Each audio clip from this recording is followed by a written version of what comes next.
નમસ્કાર ખેડૂત મિત્રો, હું છું ભરતજી સાવડા અને આપ જોઈ રહ્યા છો ભરતજી સાવડા ખોડલ ફાર્મ. મિત્રો, અત્યારે હવે હાલના વાતાવરણ વિશેની જો વાત કરીએ તો મિત્રો હવે લગભગ આજે 27 તારીખથી વરસાદનો પ્રમાણમાં થોડો ઘટાડો આવી ગયો છે અને 28-29 તારીખમાં લગભગ છાંટાછૂટી છે પણ બંધ થઈ જશે. અને મિત્રો હવે આપણે લગભગ ખેતી કામની અંદર કોઈ પણ અડચણરૂપ થાય એવા વરસાદની કોઈ શક્યતા નથી અને ખાસ કરીને હવે મોટા વરસાદની પણ કોઈ સંભાવનાઓ નથી.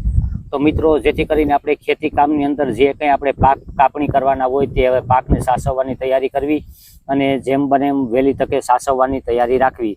અને ખેડૂત મિત્રો, એક હવે કોઈ પણ જો ખેડૂત મિત્રો મગફળી વાવતા હોય તો ટૂંકી મુદતની મગફળીઓ હજી અત્યારે ન વાવવી, બને ત્યાં સુધી જૂન મહિનાના સમયગાળામાં જ વધારે વાવેતર કરવું જોઈએ અને એમાંય 15 જૂન પછીથી ટૂંકી મુદતની મગફળીઓનું વાવેતર કરવું જોઈએ.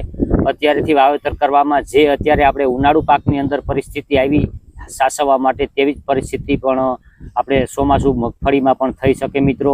એટલે થોડુંક પાછળ ચોમાસું લેટ હાલતું હોય તો ખેડૂત મિત્રો આપણે પાક આપણો બગડે નહીં અને તૈયાર પાકને બગાડવો પડે તો બને ત્યાં સુધી આપણે વાવેતર ટૂંકી મુદતવાળી મગફળીના વાવેતર કરવા જોઈએ. અને જે અત્યારે કોઈ પણ વાવેતર કરતા હોય તેવા ખેડૂત મિત્રો પાણીની સગવડ હોય તેને જ પણ લાંબી મુદતે પાકતી મગફળીઓના વાવેતર કરવા જોઈએ. અને મિત્રો, વિડીયો સારો લાગ્યો હોય તો શેર કરો અને લાઇક કરો અને સબસ્ક્રાઈબ કરો.